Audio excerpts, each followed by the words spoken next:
you have this hard, decentralized, borderless money, you will reap the benefits of that value. So you buy your freedom. Most people will forever be prisoners until they wake up. You could just get the best money on earth for yourself. I say let everywhere have a free open market of currencies and Bitcoin and let the best one win. They don't realize that volatility is vitality. If you can't go down, you essentially can't go up. I'm a firm believer in the cycle until the cycle goes away. The real catch is, when do we go into that silly super cycle? Any time is a good buying opportunity. If it goes up, my bags are pumping. If it goes down, cheaper sats. 1 Bitcoin equals 1 Bitcoin. You can't say the same thing with MicroStrategy. No matter what people say, it's not your Bitcoin. Bitcoin is the best way to preserve your wealth. Never forsake that perspective. This debt-based economy, I think it's coming to an end. We have to look at the base principles of what is money, and Bitcoin is money. So why do you need the other thing?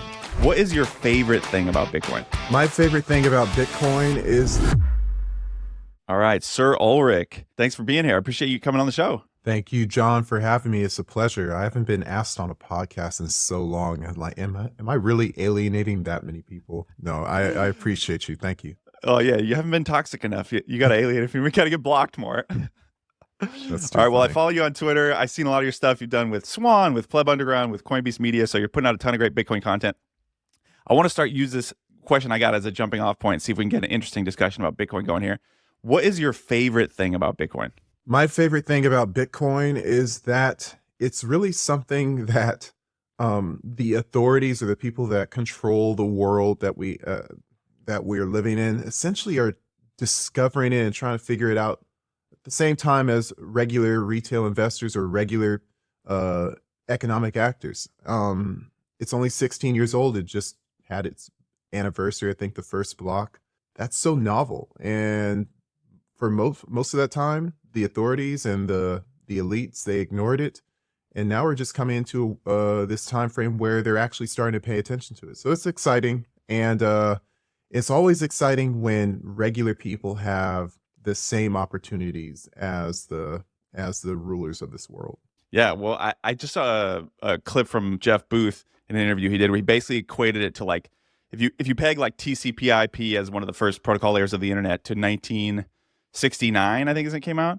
And then the HTTP, which was like enabled the World Wide Web, came out in like 1989. So he basically said, okay, take 69, add 16 years. We're at 1985, the equivalent of Bitcoin, or the equivalent to the development of the internet. So, like, I mean, I think you're spot on. Like, if you go out anywhere outside of the Bitcoin bubble and you talk about it, you still get all these people who say they seem to have no idea what it is and it's nothing but FUD, and oh, that's just a total bubble, or that thing has not backed by anything. I mean, do you think that time that we've had to front run big banks, front run the big guys, front run Wall Street, whatever, do you think that that's like kind of coming to an end with ETFs and all this stuff, or do you think there's still time for the regular plebs? No, I think everyone has look, it's money, so that money will be used and it'll be sent to this person here and that person there in the future. But I do like that comparison that Jeff mentioned. And the one thing that's interesting about Bitcoin is that share of that network can be owned and monetized and placed a distinct market value on it. Every sat has a distinct market value that you really couldn't tell with the internet. And the internet, no one really has a distinct share of the internet that they can say, hey, I want to exchange this for something else, a house, a car. The Bitcoin is a bearer asset that is so important. It's a digital construct that people can use for their own purposes rather than this kind of collective thing that the internet is. Now, of course, we're going to go through an adoption phase that is similar to the internet, and I believe we're on that path. Going back to 1969 is very, very interesting to when you think about, most people would consider adopting the internet as when people could actually use a dial-up modem. So going back that far makes it even more bullish. I mean, if you go back to 1985, it wasn't even mature. There were people who didn't use the internet, and it was still like, it was out there and it was available. So imagine 9 years into the future, what does that look like? Bitcoin at 1 million, 2 million Does that cause enough people to wake up? Even yet still, I think people have current recency bias and they'll have a reason to discount it.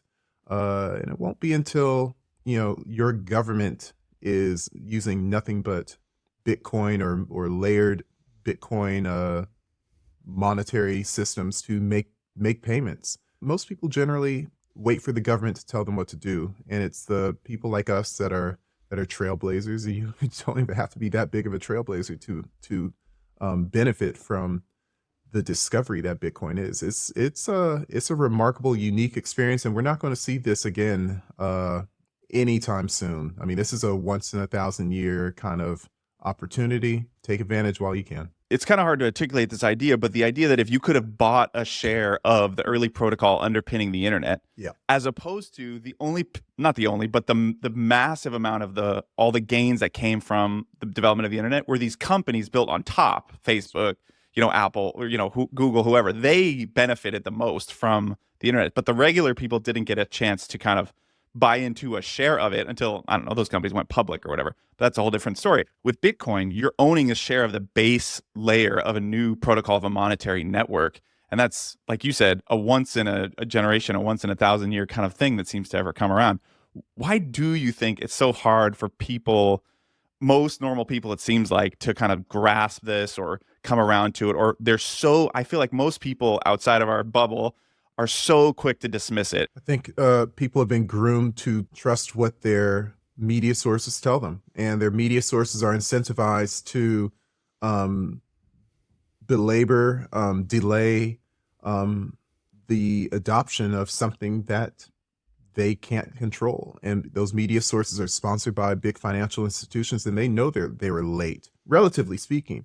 Fidelity is going to make a whole bunch of value upon their adoption of Bitcoin and mining companies and MicroStrategy. They're going to benefit a lot. Even Vanguard owns 10% of MicroStrategy and refused to make an ETF. All of these institutions are going to capitalize, but it shows how badly they want individual investors, individual economic actors to essentially be slaves to a system.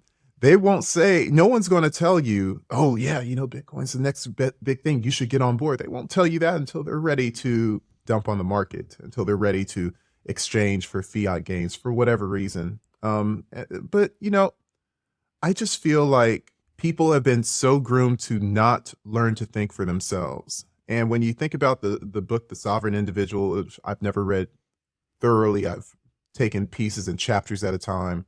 When you look at books like The Price of Tomorrow by Jeff Booth, when you look at all of these books, the Layered Money, Nick Basha, these are the foundations of society. And most people don't really want to understand why things exist the way they do. They're essentially consumers. And the media and the big institutions that kind of run this world, they kind of give people what they want, which is a sheltered life, a life void of critical decision making, and void of big risk. But of course, in order to expose yourself to opportunity and gains, you have to take risks. And our society is generally risk averse. We are completely opposite from the founding fathers of America, founding fathers of any country, whether you're Australia or you're sailing to Canada or America, South America. All those people took risks, and everyone didn't make it. And I think that's the crazy thing about Bitcoin. As early as all the early people that we've been exposed to, we know that there's certain people that aren't going to make it because of the decisions they made, their high time preference. We have the whole formula that we need to succeed in this volatile, this changing world that's moving closer to a Bitcoin standard. But we have to keep our wits about ourselves, and we have to keep learning, and we have to keep aware. And that's the complete antithesis of the common economic actor who is just there to consume. Well, evidenced by the fact that they literally call us consumers in terms of like economic reporting or whatever. We're not humans. We're not people. We're consumers. That's right. There's a clue in there somewhere. I've actually written a piece back on Bitcoin Magazine a long time ago, and Jimmy Song liked it. I was kind of surprised. I woke up in the morning and I thought it was a scammer or something, but it was actually Jimmy Song quoting my article. It's consumer is a derogatory term. And, just like you said, we're labeled consumers. Why? Because the general population is not expected to do anything except pay for things that value creators make in society.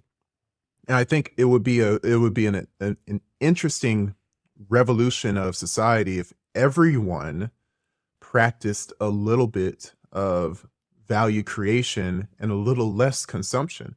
It would cause our economy to be more efficient. It would cause savings to become more valuable.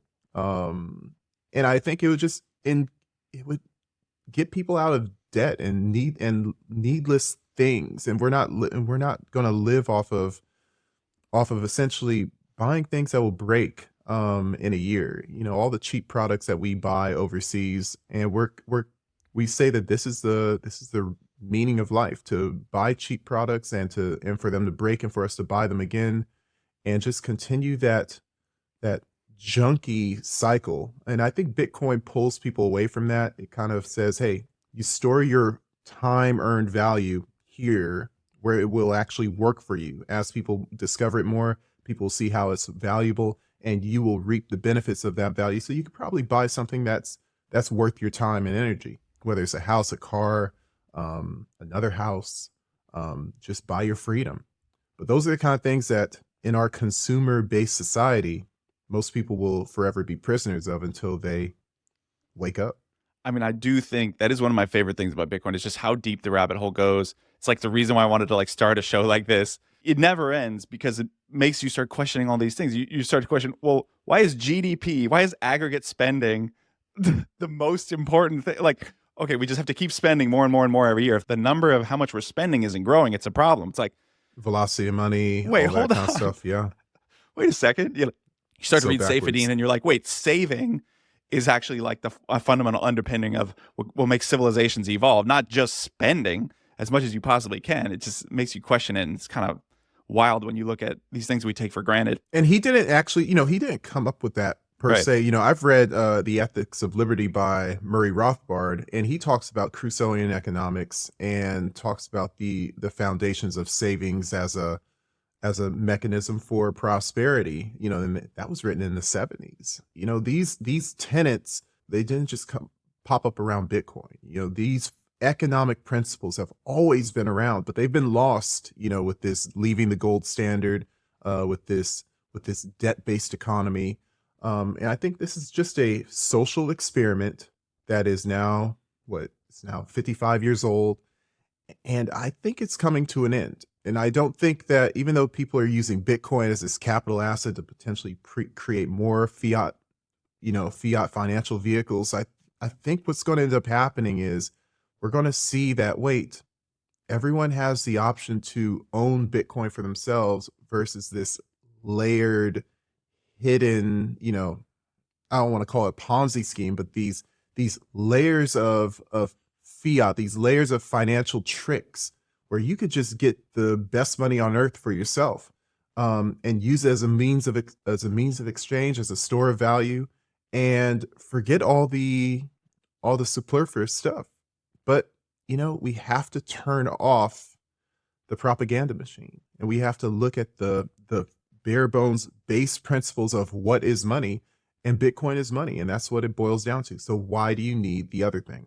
Well, I already mentioned Jeff Booth earlier. You mentioned the price of tomorrow. I mean, that's another one that just kind of blew my mind, opened my eyes to normally in any, I think I keep saying outside the Bitcoin bubble, if you mention the word deflation, people are just conditioned to think, oh, that's just a bad thing no matter what, period, end of story. So you read Jeff Booth and you realize, actually, not only is deflation not a bad thing, deflation in terms of prices means my purchasing power is going up. So why would that be a bad thing for me?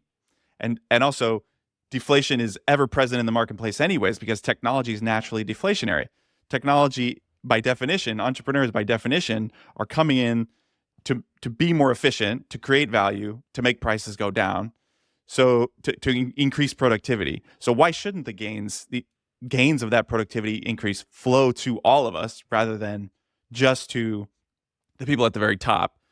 And the inflationary system we have, the fact that we're just going to keep printing money to make sure we have 2% inflation no matter what, means that we're not going to see the benefit of those productivity gains flowing to the holders and the savers of the money. It means prices are going to continue to go up forever in terms of that dollar that's just getting debased. You said you think that this is kind of coming to an end. So do you mind elaborating on that in terms of like, what's your sort of thought on the fiat system potentially coming to an end? Yeah, when I was probably a bright-eyed, bushy-tailed, like, Bitcoin writer, I was thinking like, not, ignoring the technological challenges of scaling Bitcoin. That's like everyone's just going to use Bitcoin around the world, and it's going to equate to the amount of bonds and fiat money all over the world, and we're just going to use Bitcoin as money.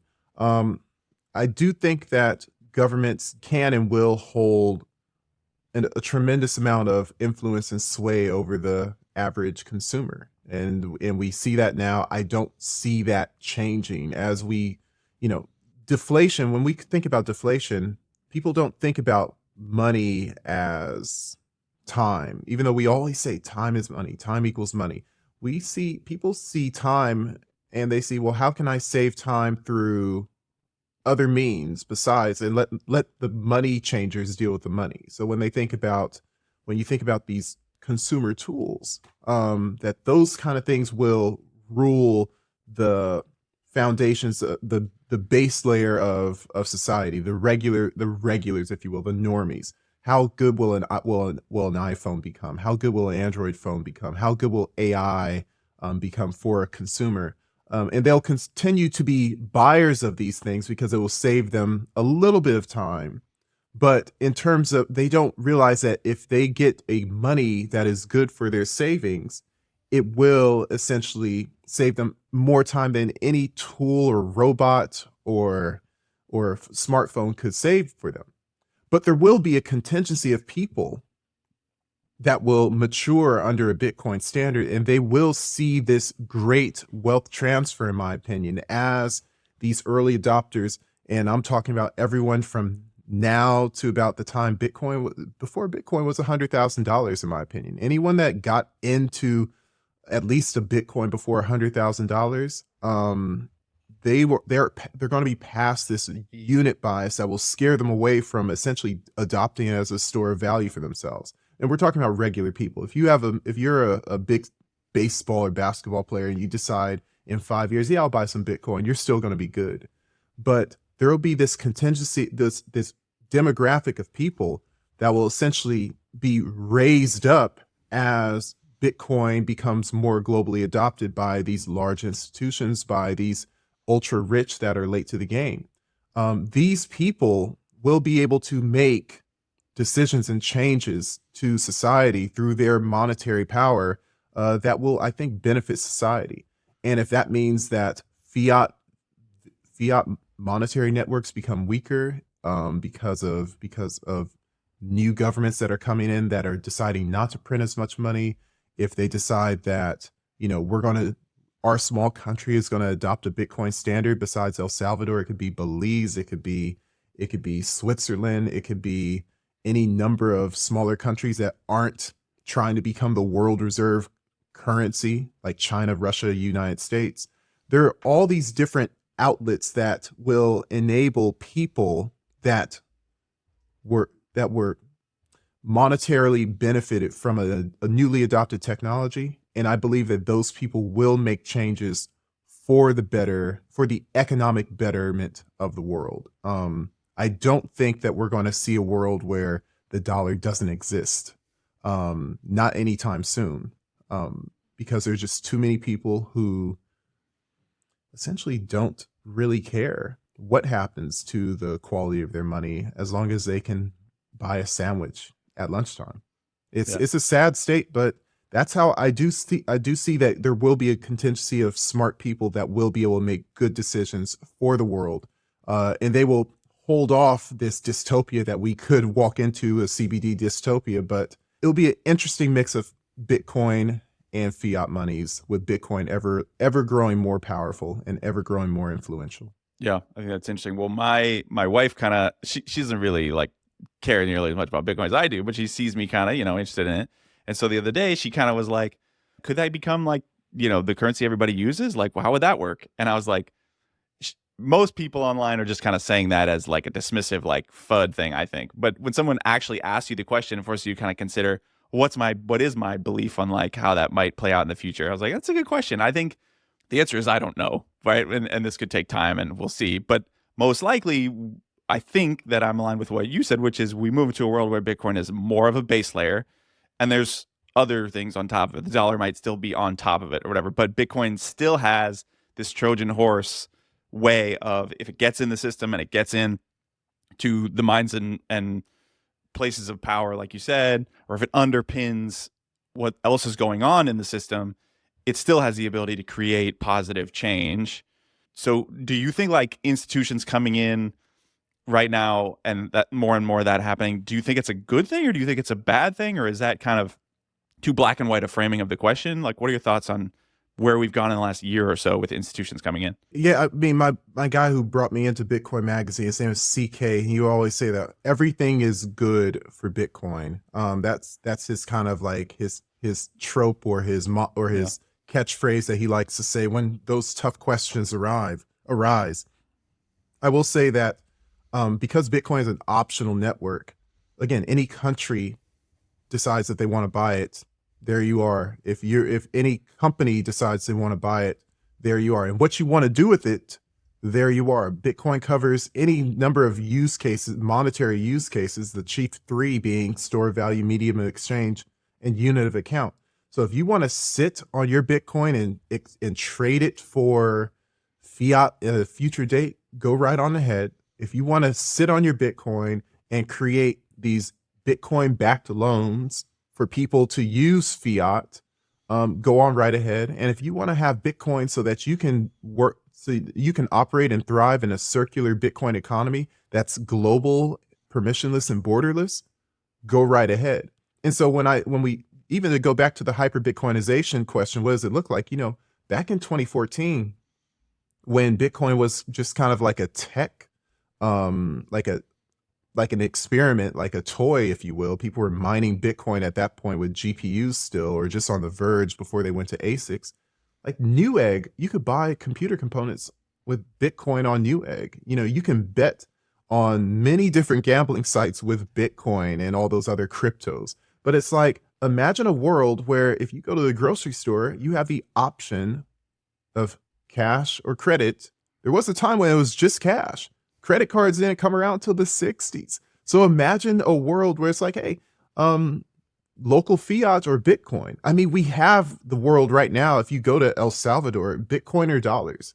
You have other parts in the world where it's like dollars or the local currency. There are plenty of places that will take dollars. Argentina loves dollars. They called them the blue dollar because people were trying to buy dollars on the black market, which were much more costly than the government issued government issued US dollars if you want to actually exchange it officially. So there are all different places in society where there are multiple forms of exchange. I say let everywhere have a free open market of monies, of currencies and Bitcoin, and let the best one win. If people like the comfort of their government issued currencies, then that should be fine. But if people say, hey, I take Bitcoin only, or I want to pay in Bitcoin, those companies and those businesses and actors should be able to come together. So when you think about BlackRock and Fidelity, them buying and MicroStrategy buying their cachet of Bitcoin, whatever they want to do with it is up to them. But at the end of the day, look, if we get to a place where Bitcoin is so valuable that the local fiat is essentially worthless, no one's going to want to take a Bitcoin-backed loan in fiat to buy anything if I can just buy something with Bitcoin. So that whole strategy, for instance, that MicroStrategy may be trying to do, it will be worthless in a Bitcoin-dominated, in a hyper-Bitcoinized world. Again, fiat will remain, but how important is it? So I think that, long story short, it doesn't matter who buys it. It doesn't matter who sells it. When Elon Musk sold his Bitcoin, when China banned mining, what did it do? Bitcoin blew past that in a couple months. Oh, well, that just means you have no more Bitcoin to sell. So tread carefully. Yeah, everything's good for Bitcoin. I love that. I try not to get too wrapped up in like what's going on in like the news or on Twitter or whatever, right? With like, oh, the US is going to sell the Silk Road Bitcoin 6 billion, this is going to tank the price, blah, blah, blah. It's like, if you don't look at your favorite app of choice from 3 days prior to that happening to 3 days after, there might be a dip that happens in the middle, but we're probably going to be in the same place, 7 days later that we were 7 days earlier. So it's like, I probably still do look at the price more often than I should, but try not to, because it's like, well, you don't have to look at my 401k every day. I don't have to look at the value of a house every day. Like, why do I need to look at the value of Bitcoin every day when in the long term, I know where it's going? But it's fun to look at the price. every day I look at the price and I become desensitized to it. It doesn't matter if it goes down 5%. Like, it may hit a little bit, but I'm used to that. It's almost like lifting weights. When you go to the gym, you say, wow, like, this hurts. But it gets to the point where it's like, no pain, no gain. And I am used to the pain that comes from trying to lift all that weight in a bench press or a squat. And so in the same way, it's like, a lot of people, why they can't adopt Bitcoin as a savings, because they say it's too volatile, but they don't realize that volatility is vitality. So it's like, if you can't go down, then you essentially can't go up. And you would look at all these types of equities from history's past, whether it's Microsoft, IBM, Tesla, Amazon, Facebook, they all had these phases of what the heck is going on. Like, I don't know if it's going to go 90% down one year and then 300% up another year and then 1500% up another year. This is life. And you look back 10 years later and you just say, oh man, I should have bought it at that point. But if you don't have that forward thinkingness about Bitcoin is literally mirroring these same massive entities, these institutions of how we live our life now. And Bitcoin's doing that while it's at 100,000, while it's at 60,000. It's going to do that while it's at 200,000. Bitcoin's a relative penny stock to what we're used to seeing. And so what does that mean for total addressable market? It's astronomical. So, I think MicroStrategy is showing how Bitcoin is attacking the bond market. That money that people are in, that's blowing up MicroStrategy, it's not equities. It's not money that would go into Bitcoin. It's money that would go into the bond market. So although I'm not I have MicroStrategy, although I'm not a big long-term believer in its play, I do see what they're trying to do. And it may work in another cycle. I think it's going to die in 2026. But long story short, it's showing a speculative attack on the bond market.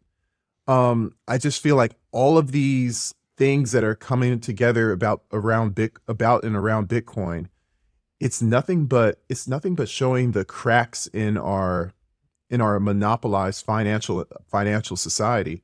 It's like, you have this fiat, and fiat has no competition, and now you have this hard, decentralized, borderless money, and you can see why the free market is choosing it over all the structure and the regulation from your local government. And it's a beautiful thing. You mentioned, well, first of all, I want to be respectful of your time. We started a little late, and I know I only asked for you for 40 minutes. Please. Okay. We go as long as you have questions. All right. Okay, I appreciate it. When I envisioned this show first, I was like, should I do like a 30-minute interview series? But then every time I talk to someone, I'm like, dude, 30 minutes, you can't. That's too short. You have to go. You can't get going. Now I'm let's like, go an hour. I realize, well, all Bitcoin interviews are like 2 hours because so my show goes for an hour, and I just recently interviewed Dominic Frisby.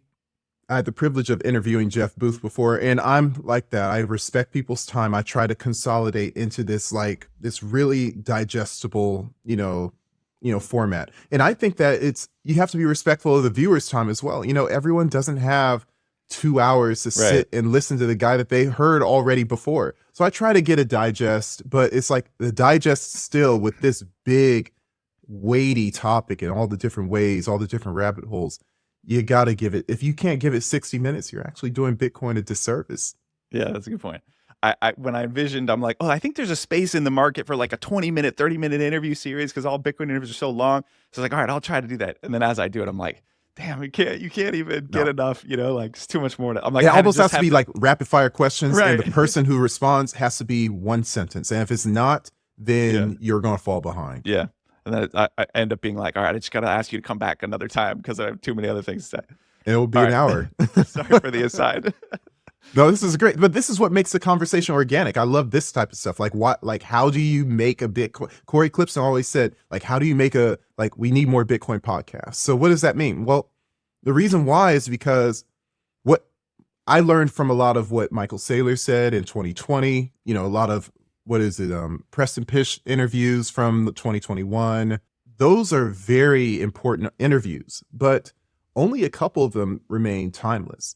But so the interview is the topic is timeless, but the actual interview, the link, the URL is not. It dies in the algorithm. So what do you have to do? Well, you have to bring that narrative, you have to bring that story back to life with a new URL, with a new link. The things we're talking about, referencing what was 4 or 5 years ago, that's going to do better than what was created 4 or 5 years ago. So we actually need these podcasts to continue to rehearse the same stuff that we rehearsed before, because new people need to know what the hell is going on. It's kind of like church. You go to church and, if you've been going to church for 30, 40, 50 years, you don't say, oh, wow, like how many times are we going to read Romans? It's like, no, you actually have to continue to listen to it over and over again, lest you fall away. And it's like, oh yeah, my nature goes away from those things that are supposed to be right if you believe in that. But the pastor's supposed to continue to say that same stuff over and over again. He'll say Romans 1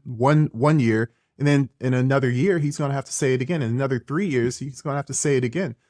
Bitcoin is very much like that. With anything that has as much weight as literally the basis of economics, you have to repeat this over and over. And here we are. I was going to cut out that aside when I asked you about time. You think I should leave it in? Absolutely. We don't cut anything out here. This is great. All right. Good advice. Okay. Well, since you, that pastor analogy, I kind of love it because as somebody who's like making content, well, first of all, I like that Corey said we need more Bitcoin podcasts because most people, if you say I'm making a Bitcoin podcast, like another one, people in the space are like, come on, don't we have enough of those? And I'm like, no, man. We need another one. But to be out there making Bitcoin content, I feel like you're mostly just met with, if the algorithm pushes it outside the bubble to anybody who's not a Bitcoiner, you're just inundated with FUD and like with people just dismissing you and just being totally kind of like, oh, you're an idiot, like you don't know what you're talking about, that's a scam. You just get scam. So it's kind of, and some people are cynical about like, well, don't try to orange pill other people. Like, don't bother. Like, they don't deserve it. They'll get it in their own time. Like, why waste your time? Because they're not listening. So you're somebody who makes Bitcoin content too. So what's your philosophy? You kind of said it a little bit, but like, what keeps you coming back to like, okay, I'm going to keep getting this message out there, even though I'm either preaching to the choir of people who already know, or my algorithm is pushing me out to people who like don't give a shit and think I'm a scammer. So like, what keeps you kind of motivated to do it, wanting to keep doing it? That's probably the most important question, because this job is not even my real job. One thing, you have to have time. You have to have your time allocated in order, because it's not an easy undertaking, especially making quality stuff and making stuff that you care about. I will say that one thing that I think that charged me early on was that me talking about Bitcoin to my normie circle, I'll say that, it just didn't hit for them. And it was confusing, whether it was my friends, my family. Out of 20 people I would talk to, maybe 1 or 2 would say, I get it, I'm there with you. And they would, and they're probably still here with me to this day. But for the most of them, they rationalize and reason away and look to, I like smart contracts that Ethereum offers, and now Solana is going to pass up Ethereum. It's so funny, but it's like all of these things that get in the way. We've talked about this, the mind slavery that I was exposed to in my common circle. I said, you know what? Forget these people. I'm going to go reach out to other people that may care. And so I started writing, and of course, writing for Bitcoin Magazine. Then I started going on podcasts, and I would post my podcasts and post my writings, on my social media profiles. Say, hey, you guys may think I'm illegitimate. You guys may think I'm full of it, but somebody out there thinks that this is worth something. And of course, money talks. The free market, the free market is always right. And so when you see Bitcoin at $100,000 now, 93 at the time, 95 at the time of this recording, let's just say I don't have any haters anymore. All those people, that six-figure number really shut everyone up. And so now the same people that would mock me or that would get into arguments with me, I just stopped talking to them for the last couple of years and just say, and then post, look at my piece on this topic. Look at my piece on this topic for about a couple of years. And now it was just like, oh yeah, he was right. And so Bitcoin is the great vindicator because it's the literal invisible hand of the free market, without government intrusion that's holding things back. And that's what people are used to seeing. And so I just jumped on that bandwagon and started creating content. Now, of course, you run into the thing where it's like all that time you spend and wow, you only get 400 views or 100 views, or maybe one day you get a good 1,000 views. My podcast, my hour-long podcast, which people don't like, when Jeff Booth came on, I had 6,000 views. And of course, I'm small. If he goes on Natalie Brunell's show, it's like 100,000 a day. I understand the differences between Coinbeast and Natalie Brunell's account, so I don't fault that. I guess what I'm saying is that Bitcoin content creation is generally a thankless job. You're not going, especially the foundational ones, the ones that talk about why we're here, and not what number is it going to end up in a week. The number go up. I love talking about the price, but in a reasonable way as to it's going up because of this and that, and something that's long lasting, not just a quick trade, or not just the Federal Reserve went down today, so that means Bitcoin the Fed rates are going to go down today, so Bitcoin's going to go up. So these are the kind of things that the algorithm propagates because people are high time preference. People like to see their earnings right away, month over month, quarter over quarter. But Bitcoin doesn't operate like that. So I try to operate in a way that mirrors what Bitcoin is, a low time preference perspective. It's not easy because your numbers don't show, but when I make that piece that is relevant still 2 years later, I look back and I'm just like, you know what? I'm still not wrong, and it's still relevant. And when people say I need help understanding Bitcoin, I could point to them something I made 4 years ago and it helps them along. And that's why I make stuff. I make stuff where it's like I can make a composition of information and whatabouts, and people can use it forever.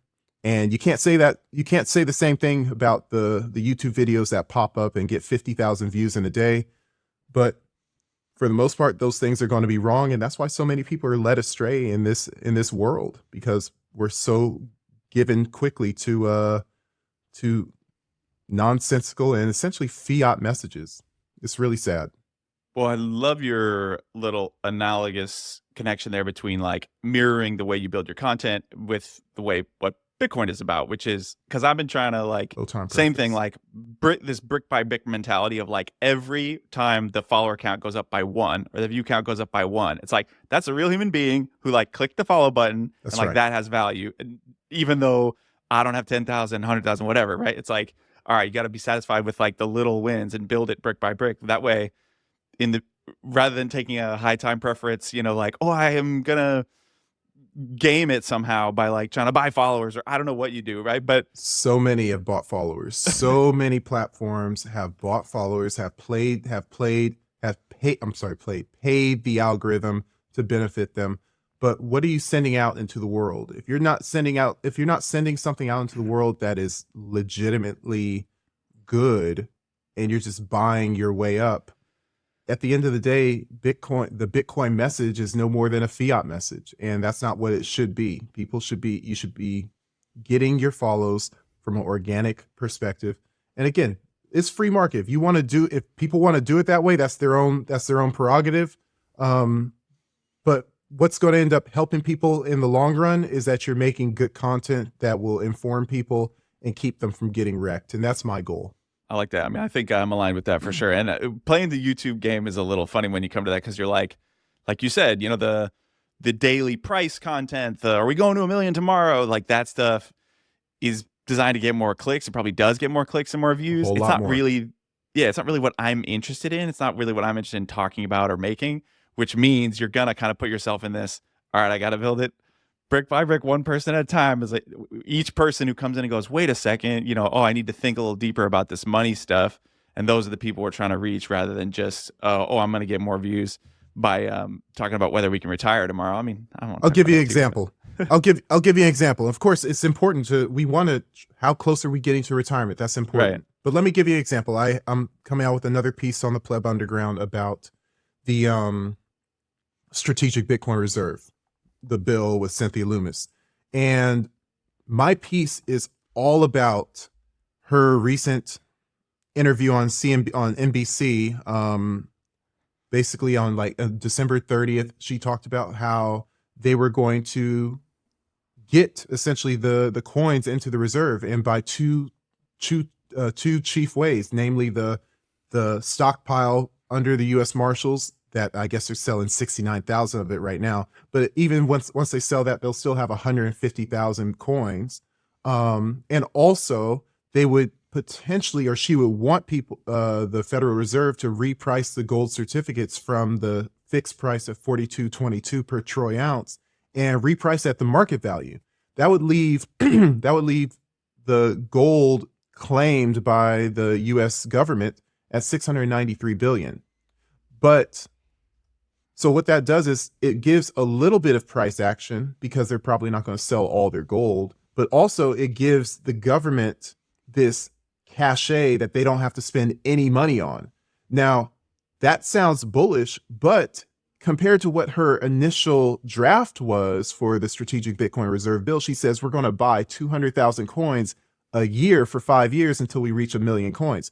Now, that compared to we have 200,000 already, and maybe we'll sell a little of our gold to buy, it's not the same. But if you look at the influencers that talk about the SBR bill, they think it's a instant check of 1 million coins coming off the market and into the United States hands, and everyone's bags is going to pump. That's not what she's saying now. But no one wants to talk about the repercussions of what happens if the bill doesn't flesh out the way that she propped it up in July. That your expectations for Bitcoin's pump may not be as high as you initially anticipated. And so I talk about those kind of things to try to keep people's feet on the ground. I think the Pleb Underground does a good job of that, trying to provide positive, bullish signal, but objective signal as well, and not lying to you for the sake of thinking that you're going to get 800,000 Bitcoin in the next 4 months. And you hear that so much, but it doesn't benefit anyone. It only benefits the money-hungry algorithm for people who are trying to get rich quick. But that's not what Bitcoin is. It's going to get there, but it's going to get there over time. And so we talk about that on the Pleb Underground. I try to bring that narrative on the Coinbeast platform as well.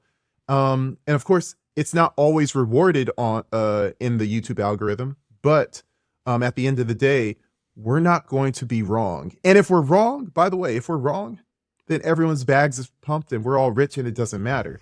But it's better to have your feet on the ground, and it's better to be, it's better to have what the Bible would call temperance. to have moderation, and to not think that everything is going to be a get rich quick scam. And that leads to destruction. And we've seen people destructed every cycle, and we're going to see people destructed this cycle.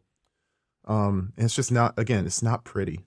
I appreciate your perspective on that, because I think I'm in alignment with that for sure. Of personally, like all the SBR talk, right? Like, yeah, most of it is the head in the clouds, in my opinion, right? Most of it's, oh yeah, like you said, oh, they're gonna buy 1 million Bitcoin tomorrow. It's like, in my opinion, most likely we get stockpile, which is what Trump said at the conference. He said stockpile, which to me means, yeah, okay, we'll just keep what we have. Like, we'll just sort of put in writing, government's not going to sell the rest of the Bitcoin it has.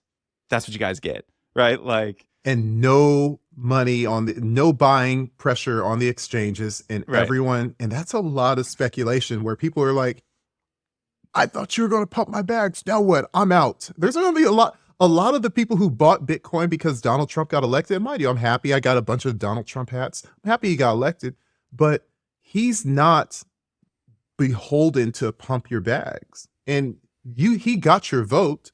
Not to say that you should vote for the other side, but it's like, that doesn't necessarily mean that that he's going to pump Bitcoin. So people have to get real. Now, if the incentives are there, if people say that gold is a good strategic stockpile and Bitcoin is a good strategic stockpile, and everyone in Congress agrees on that, which I think they should, it's just a matter of how much. In my video, I suggest, I wouldn't be surprised if they sold 5% of their, I would recommend that they sell 5% of their stockpile, as Fidelity would recommend a 5% allocation to Bitcoin. That should be a reasonable expectation, which would still be 35 billion in buying pressure. But to say that they're going to sell all their gold, or to say that they're going to buy 1 million coins, is just an irresponsible narrative. And I'm just ashamed of all the people who continue to propagate it, especially when you notice Loomis doesn't even tweet about that anymore. She doesn't tweet about it. She doesn't say 1 million. Whatever that narrative was back in July, she has erased that from what she says nowadays. But people will still propagate what is hot on the algorithm. And I feel like the market tends to do either what's like max pain for most people, or it tends to just do the opposite of what most people think is going to happen, right? Yep. So I'm kind of prepared, like you said, a lot of people, oh, Trump's going to pump my bags on day one. We don't get that. And then red candle. Like, that's kind of what I'm prepared for. Yeah. And if you have the long-term, low time preference, like you said, it doesn't matter, because I still think the regulatory environment is going to change in ways that are way more friendly to crypto, which, yes, that's different. It is what Bitcoin, it is. Yeah. But, all the stuff about Operation Choke Point 2.0 and what they tried to do to the crypto industry, that stuff seemingly over the next 4 years is not going to be the same.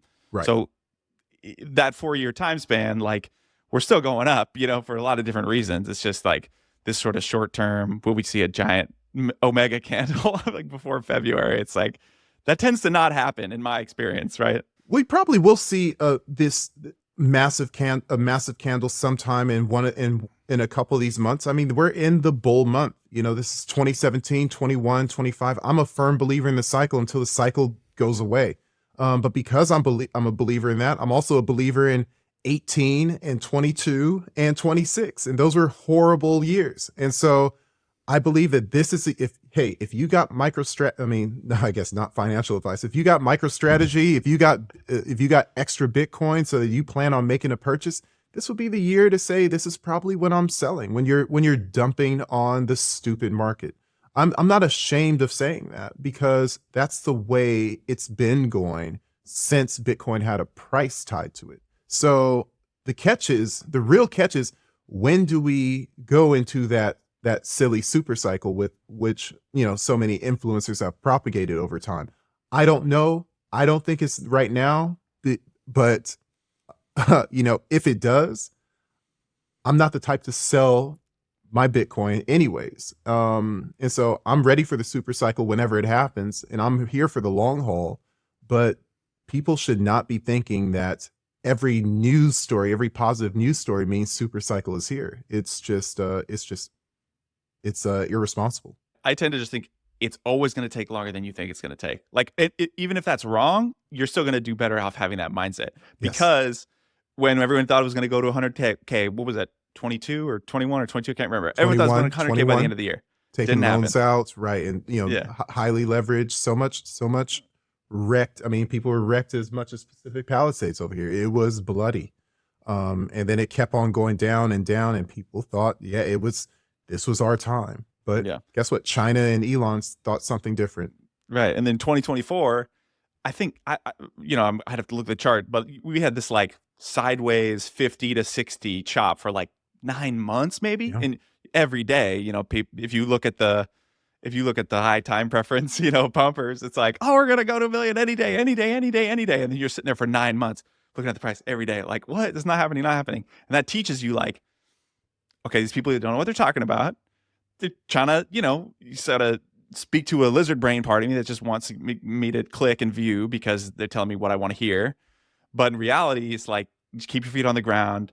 We know where this is going long term, but in the short term, nobody knows. And it's probably going to take longer than you think. That's where I kind of end up, trying to keep my mind. Going back to the old cycle theory, it's amazing how similar 2020 was to 2024, and that it may have been a little more upward oriented. We had maybe a couple of spikes in 24 as opposed to just generally up in 2020, but we also had that big spike down during the COVID scare. So it's like, and after that big spike down is kind of equivalent to the side crab of 24.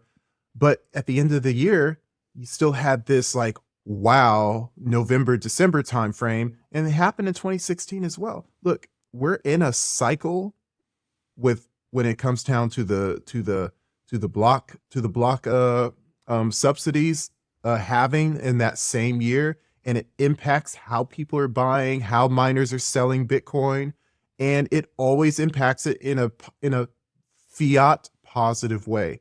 And after that, there's a big old spike in the following year, and then we have a drawback. And I think that people should just expect that. Turn off the influencers that tell you about the $1 million coin. Bitcoiners would be so much better if they actually didn't listen to Bitcoin content. It's kind of funny. But I'm expecting some sad stories at the end of 2025. And that's just it's just par for the course. Well, you mentioned everything's good for Bitcoin, right? Which I love that saying. But if you have this low time preferences, this right mindset, in my opinion, you kind of also adopt the everything's good for me. Everything's good for my Bitcoin, because if it goes up, my bags are pumping. If it goes down, cheaper sats. Like, that's right. And you hit that mindset where you're like, all right, shit's on sale. Like, if you have true conviction and you believe in what you're buying and you understand it, and you're spending that 9-month crab walk sideways, you're spending that time doing the work, studying it, reading more, consuming more content, like, more of the like you and I are saying, sort of high signal content.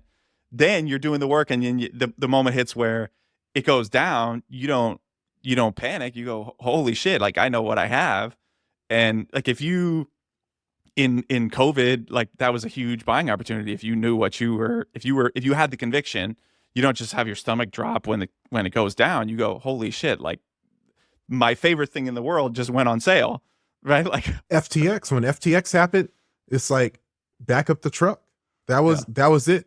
And people who backed up the truck in at the end of 22, they benefited. But it's like, again, the influencers will have you wrecked. They'll tell you that you should mortgage your house. You should be selling your chairs, and then you don't have any money to essentially be ready for when those bad times happen. So always, are you producing? Are you creating value? Are you getting a paycheck? Are you running a business so that you can have fiat available for when Bitcoin is available for you? And you should any time is a good buying opportunity, and sometimes are less opportune than others because you know where the cycle is going.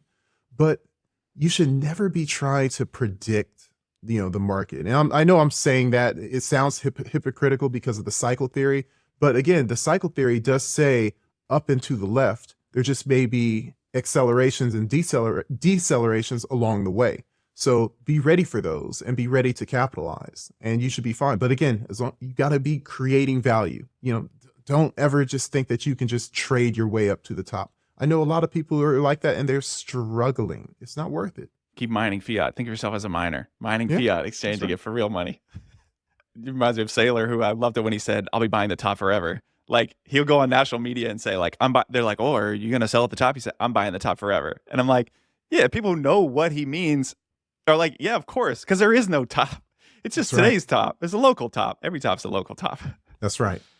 All right. Well, you mentioned MSTR like once or twice. So let's feed the algorithm its favorite topic for like Okay. 2 seconds. So Okay. you mentioned you do own a little bit of MSTR, I Oh think. yeah. Oh yeah. Yeah. So I do too. But sometimes I do ask myself, if I'm a maxi and I believe in Bitcoin, why aren't I just that money that I'm putting in MSTR? Why aren't I putting it in Bitcoin? Because like I do ask myself that, and then I'm like, am I just looking for a little extra juice? Like, is it just more fun because it's more volatile? Like, what's going on there? Why am I doing that? So, just out of curiosity for you, like, why, if you're a My Bitcoin maxi, perspective. why are you also buying MicroStrategy?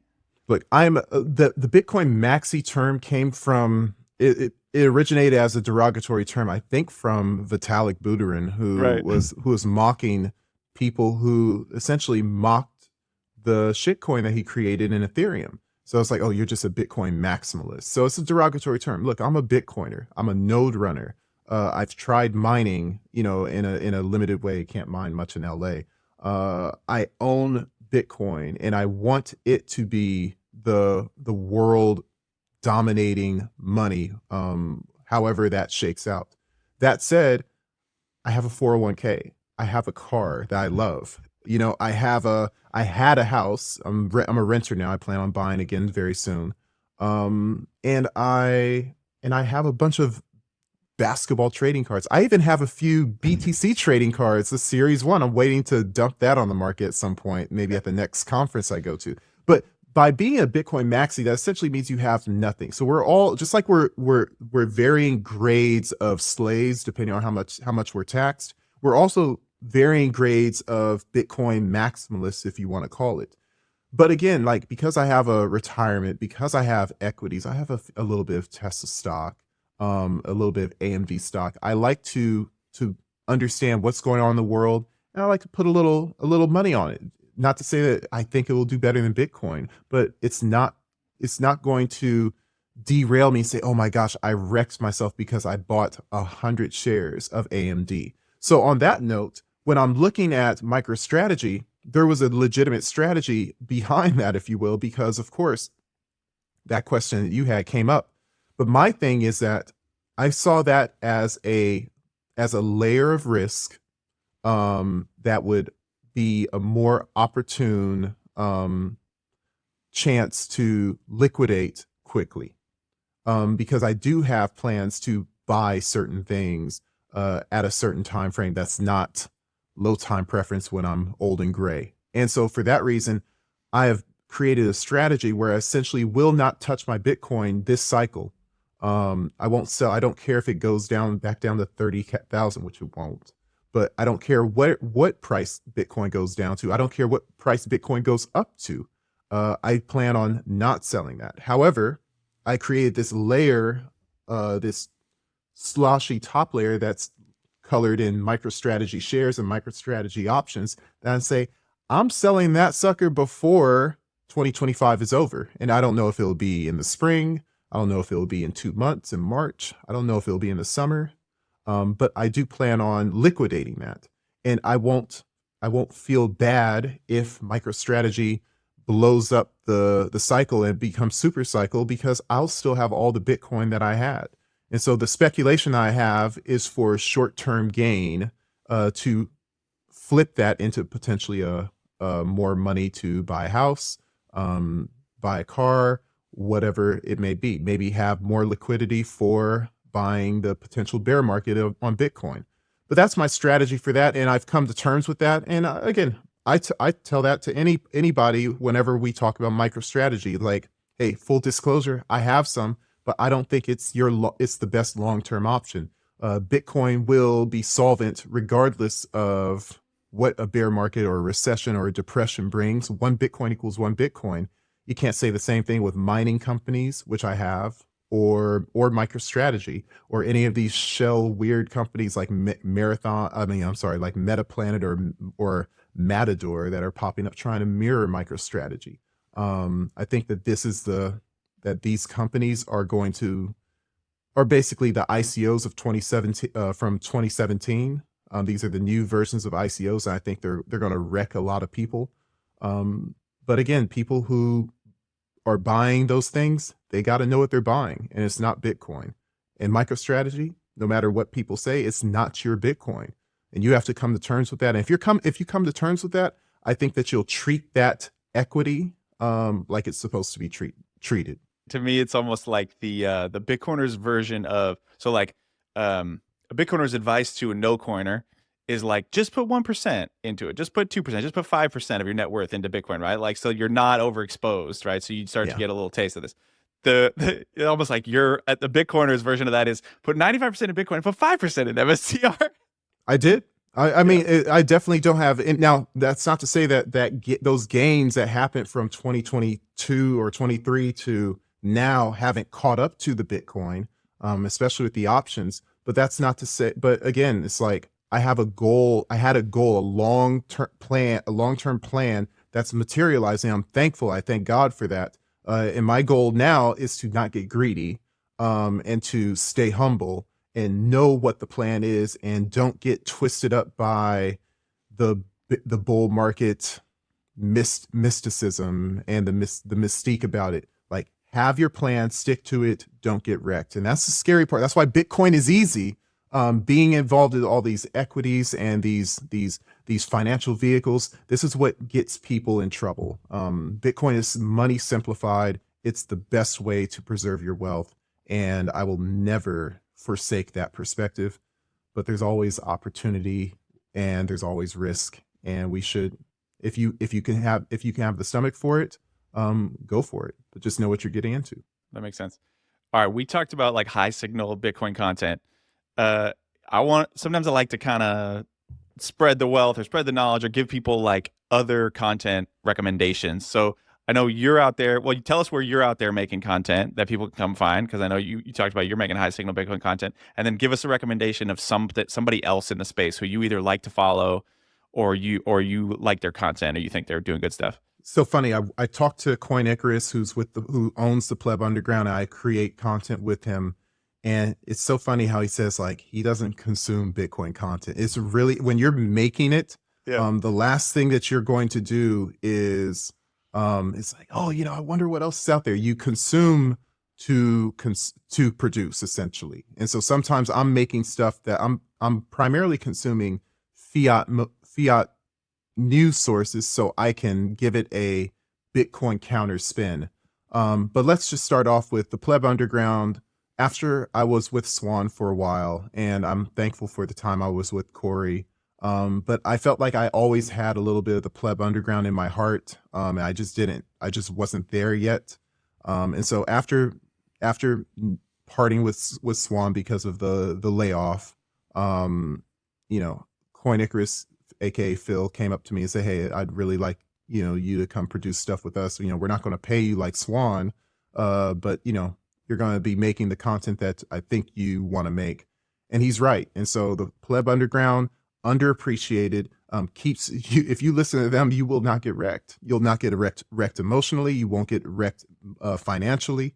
You're going to know where Bitcoin is, because these guys are going to keep you on the straight and narrow, and they'll always remind you, just like the pastor always reminds you about what's in Romans or what's in Isaiah. They're always going to tell you, are you self-custodying? Are you self-custodying? Are you running your own node? Are you taking sovereign ownership of your transactions and your Bitcoin? That's the Pleb Underground. And Coinbeast is like, Canadian brand that I get a chance to make a podcast and engage with guests of varying natures, whether they're kind of financial focused or sovereign individual focused, technology focused. They kind of let me just get to do my podcast and bring people on the way I want.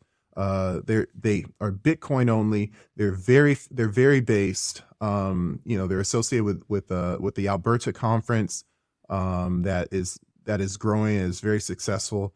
And it's just a brand that I like to be a part of. And John Stein, who owns the Coinbeast brand, he's a gracious guy. And we talk all the time about how we can make the brand better. And it's just a great exercise. It's not my full-time job. It's luckily I own a lot of my time. My job is gracious to me where I can do my podcast and I don't have to work 80 or 60 hours a week. so I can take some of my time to go do these Bitcoin content, do this Bitcoin content. And Coinbeast is there for me to share to learn from other people in the world, in a public manner, and hopefully it helps educate other people as well, while me enjoying a great dialogue. So I do that, and I will say I work with those two brands. I have a Substack called Belt of Truth, which is a intersection of Christian ethics and Bitcoin economic fundamentals, bridging the gap, and I bring other Christian Bitcoiners to produce essays on that Substack. It's done pretty well. People like it, and it's fun. But if I were to say another person that's outside of my own works, besides you, John, of course, you're doing a great job on TikTok. But I will say BTC Sessions and his how-tos. I think if Bitcoin is a technology, and if you really want to become a true Bitcoiner, it's not about just buying some and sticking in your Coinbase account. It's about learning the custody, learning the wallets, the ins and outs, learning how to create, multiple wallets or multiple addresses on the same signing device. Going through he has a plethora of information that are years old, teaching how to use Ledger when it was relevant, the Cold Card, the Blockstream Jade, using open source wallets like Sparrow. It's just he has a vast wealth of how-to videos that are going to be helping Bitcoiners for years. And I would always recommend that you tune into, if you don't know how to do something, I don't know how to do something, go look up BTC Sessions on YouTube to see if he can teach you how. That's awesome. I think that's a good recommendation.